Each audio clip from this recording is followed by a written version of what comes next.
Hi guys, మనమైతే glitch try చేద్దాం ఇప్పుడు వెళ్ళి. అవన్నీ ఆల్రెడీ ఒకడు వెళ్ళిపోయాడు అన్నానికి వెళ్దాం. శాంతిని వేసాడు, శాంతిని వేసాడు. మనం వెళ్దాం ఇప్పుడు. వెళ్ళి ఏం జరుగుతుందో చూసేద్దాం మొత్తం. ఇది చూస్తుంటే మనకు ఓజీ గుర్తొస్తుంది గైస్.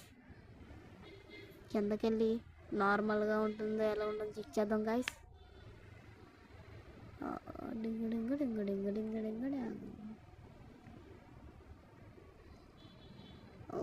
నార్మల్ గ్లిచ్ లాగా ఉంది గైస్. ఇది లాస్ట్ ఇయర్ ఇచ్చిన గ్లిచ్ లాగే సేమ్ లేదు గైస్. మనమైతే పీక్ రిమూవ్ చేసి హై స్కూల్ నెట్టారు. మనం వెళ్ళి హై స్కూల్లో దిగిపోతాం గైస్. వెళ్ళి ఎంత తీసుకుందాం గైస్. ఏం వచ్చేసినాయి గైస్. అదే 50 వచ్చినాయి. క్లిక్ చేసి చూద్దాం ఏమొచ్చినాయో. 80 వచ్చినాయి గైస్. 50 తీసాం. అరే 50 కొడుతున్నాం. హై స్కూల్లో కిల్ వేసేస్తాం గైస్.